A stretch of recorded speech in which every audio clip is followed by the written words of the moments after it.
Hello everyone, this is Prashant Singh and welcome to AC plus. मैं आशा करता हूं कि आप सभी ठीक होंगे और आपकी पढ़ाई बेहतर तरीके से चल रही होगी। देखिए, कभी कभी हमको ये लगता है या कुछ लोग हमसे ये कहते हैं कि यार ये काम जो है ना, ये तुम्हारे बस का नहीं है। लेकिन मैं आपको हमेशा एक ही चीज़ बोलता रहता हूँ कि भाई बस मेहनत करते रहो, ईमानदार रहो अपने पढ़ाई के प्रति, अपने काम के प्रति। और अगर आप अपने काम के प्रति ईमानदार हैं तो एक दिन रिजल्ट आपको जरूर मिलेगा। उसी चीज को आज फिर से समझाने के लिए मेरे पास जो लाइन है वो ये है कि कभी भी खुद को कम मत समझिए, क्योंकि आप उससे भी बढ़कर हैं जितना आप सोचते हैं। तो आप बस खुद पर भरोसा रखिए और आपका एग्जाम हो, चाहे जीवन की किसी भी प्रकार की परिस्थिति हो, कोई भी समस्या हो, किसी भी प्रकार का कोई भी प्रश्न आपके सामने हो, आप समझ लीजिए कि अगर आपको खुद पर भरोसा है तो आप जीवन की हर कठिनाई को पार करके और सफलता जरूर प्राप्त करेंगे। बात समझ में आ रही है? तो पढ़ाई करते रहिए और मेहनत करते रहिए, ईमानदार रहिए और एक दिन सफलता आपके कदम जरूर चूमेगी। इसी विचारधारा, इसी एटीट्यूड के साथ में आप अपनी पढ़ाई जारी रखिए। और लास्ट क्लास में मैंने आपसे जो क्वेश्चन ऑफ द डे पूछा था, तो आइए देखें वो था क्या। Walter Alfred died at the age of 103, who was he? Walter Alfred का 103 वर्ष की आयु में निधन हो गया, वे कौन थे? देखिए, लगातार मैं ऐसे क्वेश्चन भी करा रहा हूं आपको जो सिर्फ फैक्ट है, मतलब आपको इसमें कोई दिमाग लगाने की जरूरत नहीं है, कोई कुछ नहीं है। मैं आपको अपॉइंटमेंट से रिलेटेड जो क्वेश्चन करा रहा हूँ, डायरेक्टली आपको याद रखना है कि भाई इस व्यक्ति को यहाँ अपॉइंट किया गया है, इस व्यक्ति को इसका ब्रांड एम्बेसडर बनाया गया है, इस व्यक्ति की हाल ही में मृत्यु हो गई है। तो इस तरीके के जो भी क्वेश्चन है वो सिर्फ आपको एक फैक्ट के तौर पर याद रखने हैं। तो यहाँ पर आपका काम जो है वो थोड़ा सा बढ़ जाता है कि आपको सिर्फ याद रखना है। एक तरीके से आसान भी है और एक तरीके से कॉन्सेप्ट नहीं है, तो आपको सिर्फ चीजों को याद रखना है कि हाँ सर, इसको यहाँ अपॉइंट किया, इनकी अभी मृत्यु हुई है, इस फील्ड से रिलेटेड थे। डायरेक्ट है, वन लाइनर है, आप सिर्फ याद रखिए। डायरेक्ट आपको क्वेश्चन देखने को मिलेंगे अलग अलग एग्जाम में। वॉल्टर अल्फ्रेड की बात करते हैं तो वॉल्टर अल्फ्रेड जो है वो कौन थे? तो वो जर्नलिस्ट थे जिनका 103 वर्ष की आयु में अभी हाल ही में निधन हो गया है। बात समझ में आ रही है? चलिए, क्वेश्चन नंबर फर्स्ट की हम बात करते हैं और आज का पहला क्वेश्चन देखते हैं कि world bamboo day is celebrated in which day? विश्व बांस दिवस किस दिन मनाया जाता है? देखिए, अलग अलग दिवस जो है वो देखने को मिलेंगे, ठीक है। कभी आपको ओजोन डे देखने को मिलेगा, तो कभी आपको स्पोर्ट्स डे देखने को मिलेगा, कभी आपको यूथ डे देखने को मिलेगा, तो कभी आपको वर्ल्ड यूथ डे जो है वो देखने को मिलेगा। वैसे ही वर्ल्ड बंबू डे भी सेलिब्रेट किया जाता है और ये सेलिब्रेट किया जाता है 18 सितंबर को। और क्यों सेलिब्रेट किया जाता है? तो इसलिए सेलिब्रेट करते हैं ताकि बांस के महत्व को लोगों तक पहुंचाया जा सके और लोगों को बांस के महत्व से जागरूक कराया जा सके। बात समझ में आ रही है? तो वर्ल्ड बंबू डे जो है वो कब सेलिब्रेट होता है? वो सेलिब्रेट होता है 18 सितंबर, ताकि क्या किया जा सके? बांस के महत्व को समझाने के लिए।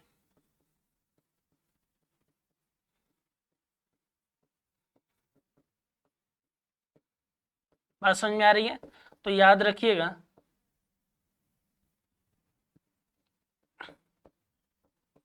कि किस लिए मनाया जाता है। तो 18 सितंबर को मनाया जाता है और बांस के महत्व को समझाया जा सके। और विश्व बांस दिवस का अस्तित्व विश्व बांस संगठन WBO के समर्पित प्रयासों के कारण 2005 में सुजैन लुकास और डेविन नाइट्स द्वारा स्थापित एनजीओ संगठन के तौर पर इसको जाना जाता है। बहुत विशेष इंपॉर्टेंट नहीं है, आपके लिए इंपॉर्टेंट जो है वो सिर्फ इतना है किस दिन मनाया जाता है। और हो सकता है कि ऑप्शन दे दे कि सर क्यों, तो ये याद रखिए कि ताकि बांस के महत्व को क्या किया जा सके, ज्यादा से ज्यादा लोगों को समझाया जा सके। बात समझ में आ रही है? तो ये याद रखिएगा। क्वेश्चन नंबर सेकंड की बात करते हैं। हाल ही में, ये तो सभी ने देखा होगा और मतलब क्या ही बोले, बात समझ में आ रही है? एशिया कप का फाइनल जो है वो ऐसा हो रहा था जैसे प्रैक्टिस मैच चल रहा है। तो यहाँ पर क्वेश्चन है, who become the Asia cup 2023 champion? Asia cup 2023 champion जो है वो कौन बना है? तो आपको पता होगा वो बना है इंडिया। और इंडिया जो है या भारत जो है उसने किसको हराया? उसने हराया श्रीलंका को, ठीक है। टोटल रन जो है वो कितने थे श्रीलंका के? तो टोटल रन जो थे वो थे 50, राइट। और 50 रन का टारगेट जो है वो श्रीलंका की पूरी टीम ने बात समझ में यार, जिन्होंने मैच नहीं देखा तो उसका रिप्ले जाकर देखिए, ठीक है, बहुत ज़्यादा समय नहीं लगेगा, थोड़ा आधे घंटे या तो आप फास्ट फॉरवर्ड करके भी देखेंगे तो आपको ये पता चलेगा कि 50 रन किस तरीके से बने हैं और जो विकेट गिरे हैं वो किस तरीके से गिरे हैं। तो श्रीलंका की पूरी टीम जो है वो 50 रन पर सिमट गई थी। भारत ने आसानी से 51 रन का टारगेट जो है, मतलब 50 रन का टारगेट जो है वो फुलफिल किया और 51 रन बनाए और 10 विकेट से एशिया कप 2023 जो है वो जीत लिया। सबसे बेहतरीन प्रदर्शन जो है वो यहाँ पर सिराज ने किया था।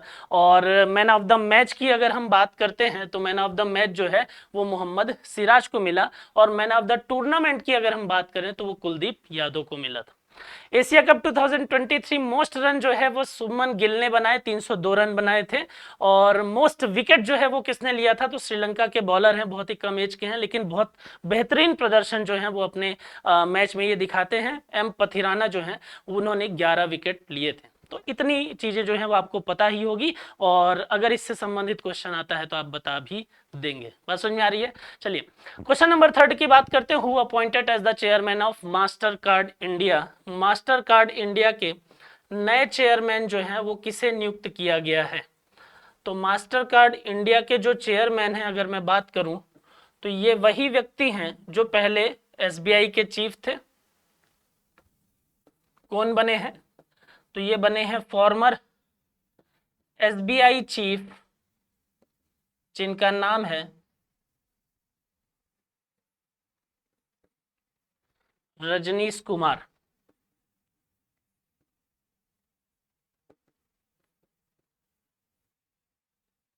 ठीक है, तो याद रखिएगा कि ये पहले कहां पर थे, ये एसबीआई के चीफ थे, पूर्व एसबीआई के चीफ के तौर पर भी इनको जाना जाता है। और रजनीश कुमार जो है वो मास्टर कार्ड के न्यू चेयरमैन हो गए हैं। मास्टर कार्ड जो है उसके बारे में अगर आप देखेंगे तो लगभग 210 देशों में इसका कारोबार जो है वो देखने को मिलता है और डिजिटल पेमेंट से ये संबंधित।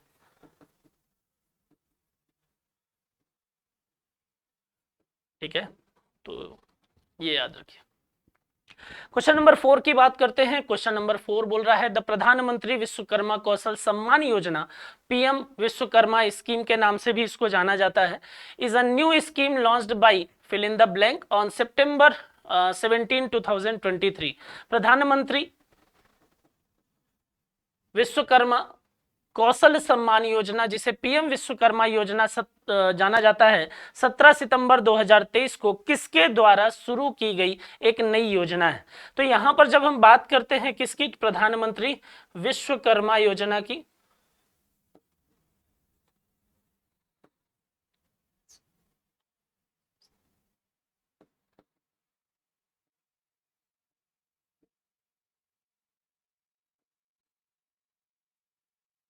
प्रधानमंत्री विश्वकर्मा योजना। तो पहला तो ये याद रखिए, क्वेश्चन में ही एक डेटा है कि ये कब स्टार्ट हुई है, तो ये 17 सितंबर 2023 को स्टार्ट किया गया है। ठीक है, किसके द्वारा स्टार्ट किया गया है, तो यहां पर देखिए नाम में क्या लिखा है, पीएम विश्वकर्मा योजना। तो ये तो अंडरस्टूड है कि सर ये गवर्नमेंट ऑफ इंडिया के द्वारा स्टार्ट की गई होगी, तो इसका राइट आंसर जो है वो क्या हो जाएगा, वो गवर्नमेंट ऑफ इंडिया हो जाएगा। अब क्वेश्चन ये उठता है कि सर ये प्रधानमंत्री विश्वकर्मा योजना जो है वो किससे संबंधित है। नाम से थोड़ा आइडिया तो आपको लग गया होगा। पहला आइडिया लग गया कि सर पीएम विश्वकर्मा योजना है, पीएम जुड़ा हुआ है तो केंद्रीय योजना है।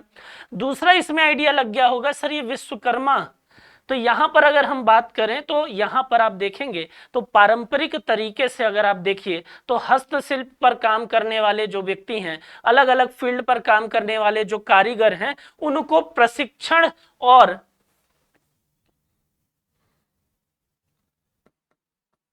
कारीगरों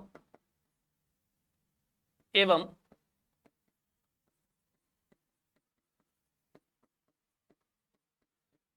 हस्तशिल्पों को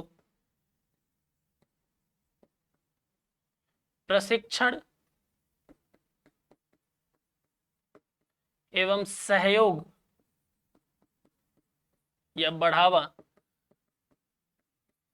देने से ये संबंधित है। बात समझ में आ रही है? इसमें कौन कौन आते हैं, किसको किसको सर इस योजना का लाभ जो है वो मिल सकता है, तो इस योजना का लाभ जो है वो अलग अलग वर्ग के लोग उठा सकते हैं, जैसे कि नाई, सोनार, लोहार, धोबी, तो अलग अलग लोग जो हैं आदि अलग अलग कैटेगरी के लोग जो हैं वो इस योजना का लाभ जो है वो उठा सकते हैं। क्या होगा, तो इस योजना के अंतर्गत अगर हम बात करते हैं तो सरकार जो है वो क्या करेगी, वो 1 लाख रुपए तक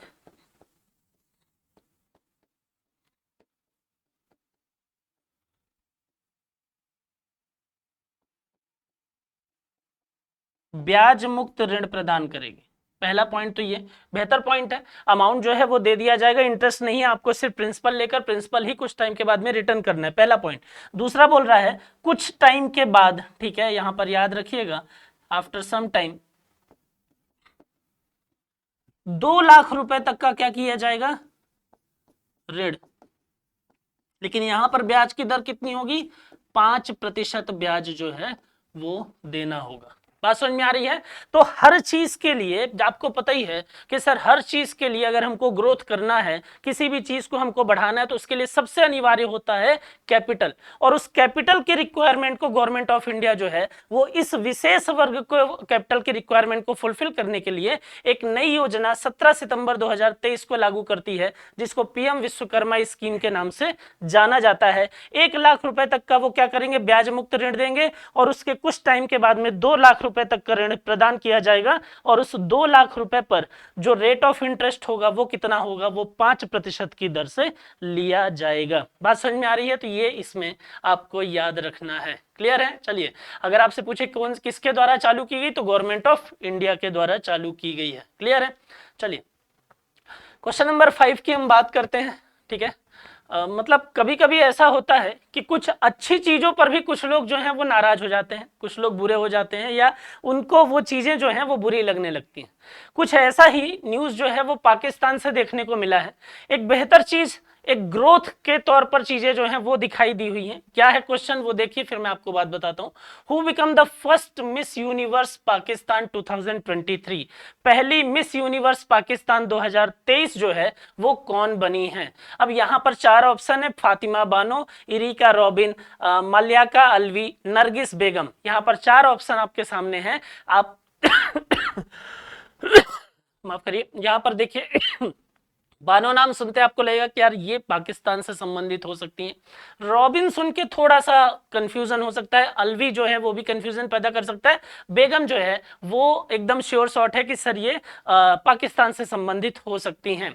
तो यहां पर जब आप इनके बारे में बात करेंगे ना, तो ये थोड़ा सा कंफ्यूजिंग नजर आएगा। यहां पर जो आपको ऑप्शन भी दिखेंगे वो ऐसे ऑप्शन दिखेंगे जो आपको लगेगा कि यार ये पाकिस्तान से रिलेटेड हो सकती है, ये नहीं हो सकती। यहाँ राइट आंसर जो है वो इरिका रॉबिन है। बात समझ में आ रही है। तो याद रखिएगा, इरिका रॉबिन जो है वो पहली मिस यूनिवर्स पाकिस्तान 2023 जो है वो बन गई हैं। अब यहां पर जब हम देखेंगे तो आपको क्या समझ में आएगा कि सर पाकिस्तान की पहली miss universe Pakistan 2023 Erica robin बन गई हैं। ये एक बेहतर, ठीक है, मतलब अगर हमारे पड़ोसी जो है वो ग्रोथ कर रहे हैं, वहां के लोग ग्रोथ कर रहे हैं, एक स्टेप आगे निकलकर और चीजों को आगे बढ़कर दिखाई दे रहे हैं, तो बेहतर है। लेकिन यहां पर एक न्यूज पाकिस्तान की तरफ से ये आती है कि पाकिस्तान के कुछ आला दर्जे पर बैठे हुए या ऊपर बैठे हुए जो भी अफसर हैं, जो भी लोग हैं, जो भी मौलवी हैं, उनका ये कहना था कि इरिका रॉबिन जो है वो इस प्रकार का कार्य सही नहीं कर रही हैं। बात समझ में आ रही है। तो यहां पर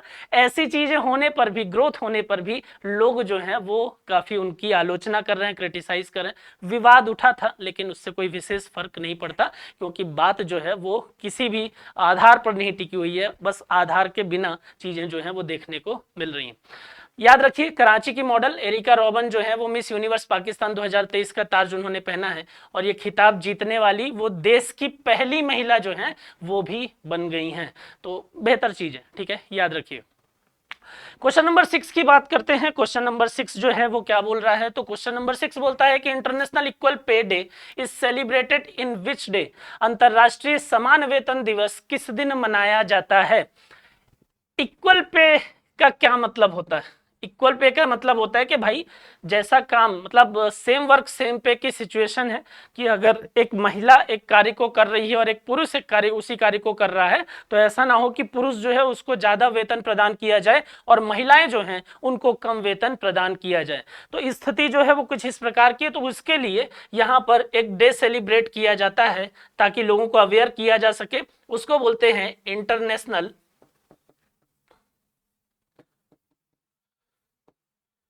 इक्वल पे डे। और ये सेलिब्रेट किया जाता है कब? ये सेलिब्रेट होता है 18th ऑफ सितंबर को हर साल। बात समझ में आ रही है?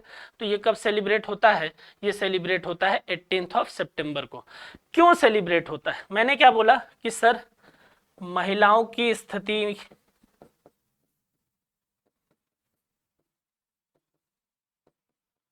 महिलाओं की जो आर्थिक स्थिति है उसको बढ़ावा देने के लिए, बढ़ावा मिल सके। दूसरा, ज्यादातर क्षेत्रों पे आप देखते हैं कि पैक्रियाटिक सोसाइटी है, पितृसत्तात्मक व्यवस्था जो है वो आपको देखने को मिलती है।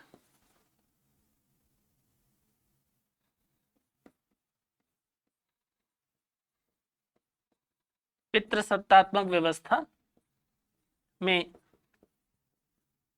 महिला सशक्तिकरण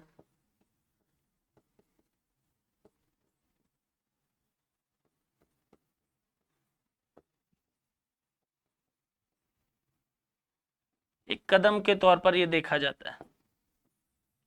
बात समझ में आ रही है? तो ये पॉइंट भी इसमें याद रखिए ताकि महिलाओं की स्थिति में सुधार किया जा सके, पितृसत्तात्मक व्यवस्था में महिला सशक्तिकरण को बढ़ावा दिया जा सके और उस बढ़ावा देने की तरफ, उस बढ़ावा देने के राह पर एक और कदम इस डे को सेलिब्रेट करके और मनाया जाता है। बात समझ में आ रही है?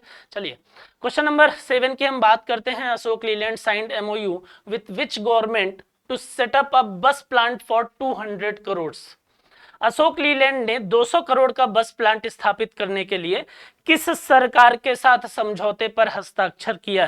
ठीक है, तो यहां पर देखिए मैं आपको लगातार इससे संबंधित, मतलब डायरेक्टली तो नहीं लेकिन इनडायरेक्ट फॉर्म में मैं आपको एक चीज ये बताता रहता था कि कोविड के बाद, है ना, एक ऐसा राज्य है जो लगातार उभर रहा है। और सिर्फ कोविड के बाद ही नहीं, वहां के जो CM है श्री योगीनाथ जी, उनके काम के कारण व्यवस्थाएं इस प्रकार से बन रही हैं, चीजें इस प्रकार से बन रही हैं कि वहां पर इन्वेस्टमेंट जो है वो लगातार बढ़ रहा है। अब वो इन्वेस्टमेंट डोमेस्टिक भी हो सकता है, डोमेस्टिक इन्वेस्टमेंट इंक्रीमेंट भी हम देख रहे हैं, और साथ ही साथ हम FDI के फॉर्म में भी इन्वेस्टमेंट जो है वो देख रहे हैं। उस स्टेट का, उस राज्य का नाम है उत्तर प्रदेश। उत्तर प्रदेश की अगर हम बात करें तो उत्तर प्रदेश जो है वो अभी निवेशकों का एक मनचाहा राज्य के तौर पर देखा जा रहा है। और हमारे देश के जो व्यापारी हैं, हमारे देश के जो निवेशक हैं, वो प्रेफर कर रहे हैं यूपी गवर्नमेंट के साथ में, या यूपी में अपना इन्वेस्टमेंट करना।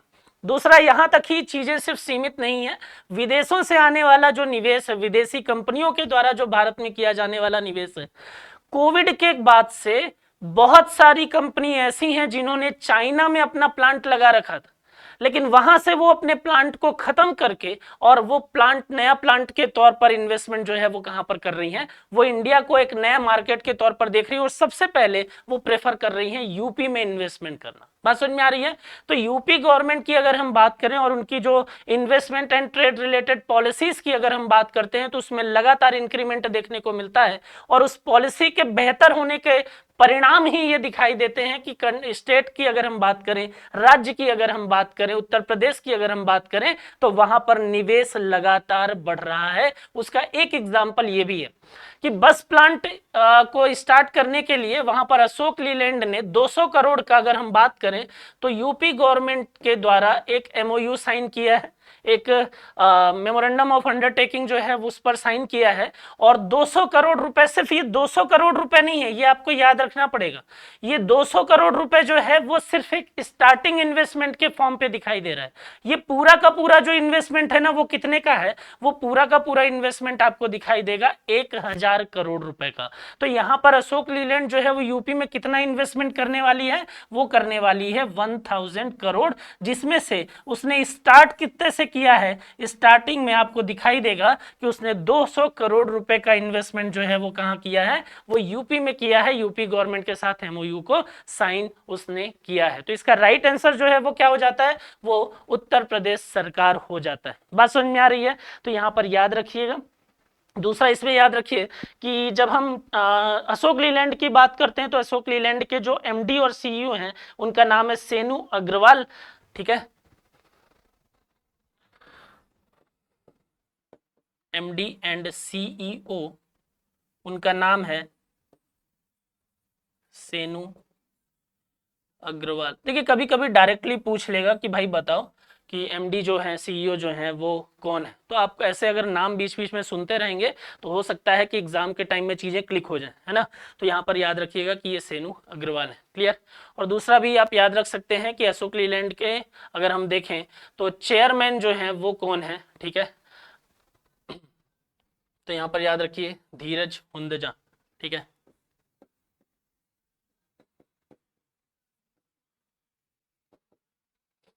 ठीक है, यहाँ पर याद रखिएगा कि चेयरमैन ऑफ, इसको भी हटा देते हैं, ये हटा दीजिए आप।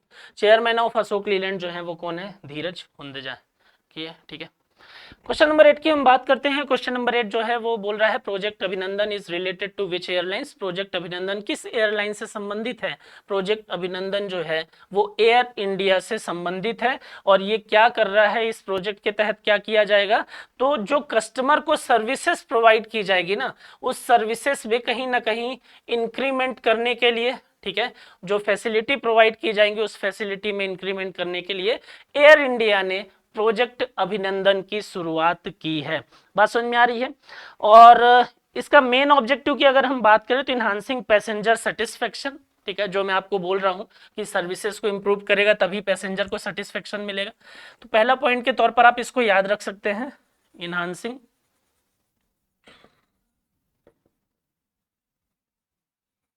Passenger satisfaction. ठीक है, और यहां पर अगर मैं बात करूं तो एयर इंडिया ने एक पॉइंट और याद रख सकते हैं अगर आप चाहें तो, एयर इंडिया ने प्रमुख 16 हवाई अड्डों में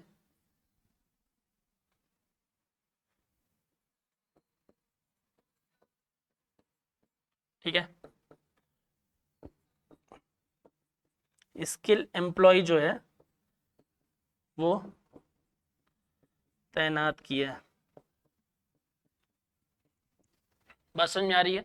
और अगर हम उस स्किल एम्प्लॉय के बारे में देखें तो उसको हम सर्विस एश्योरेंस ऑफिसर के नाम से भी जानते हैं, सर्विस एश्योरेंस ऑफिसर। ठीक है, इसको SAO भी बोला जाता है। ठीक है, चलिए ये याद रखिएगा। क्वेश्चन नंबर 9 की हम बात करते हैं। क्वेश्चन नंबर 9 जो है वो बोल रहा है, इंपॉर्टेंट है, अपने आप में क्वेश्चन इंपॉर्टेंट है। हु वाज वर्ल्ड, माफ करिए, when was world ozone day 2023 celebrated recently. हाल ही में विश्व ओजोन दिवस जो है वो कब सेलिब्रेट किया गया है? तो हाल ही में विश्व ओजोन दिवस सेलिब्रेट किया गया है कब? 16 सितंबर को। ठीक है,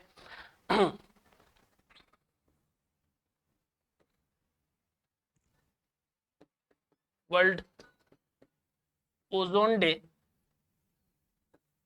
2023 सेलिब्रेट किया गया कब? 16 सितंबर। ठीक है, पहली बार या फर्स्ट टाइम की अगर बात करते हैं तो फर्स्ट टाइम कब सेलिब्रेट किया गया था? ये किया गया था 1995 में। ठीक है, अब क्वेश्चन ये उठता है कि सर ऐसा क्यों किया जाता है? तो ऐसा इसलिए किया जाता है ताकि ओजोन लेयर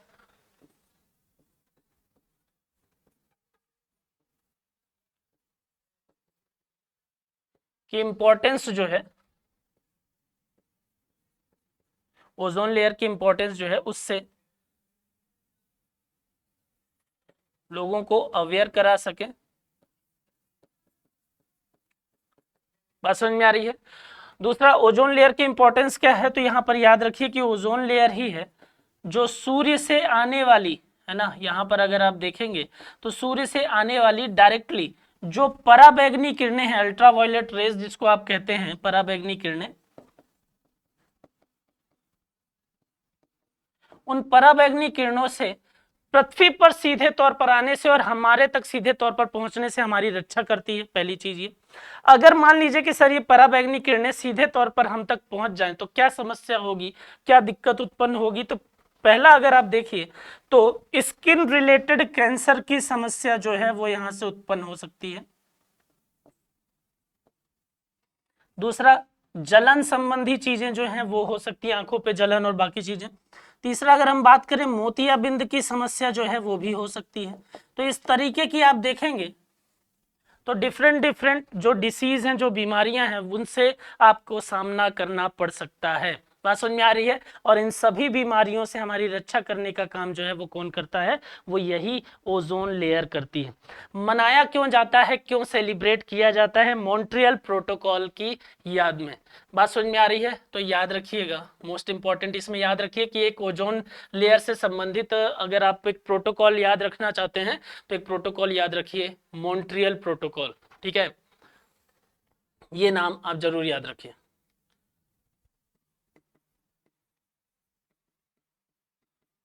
मॉन्ट्रियल प्रोटोकॉल की याद में। ठीक है,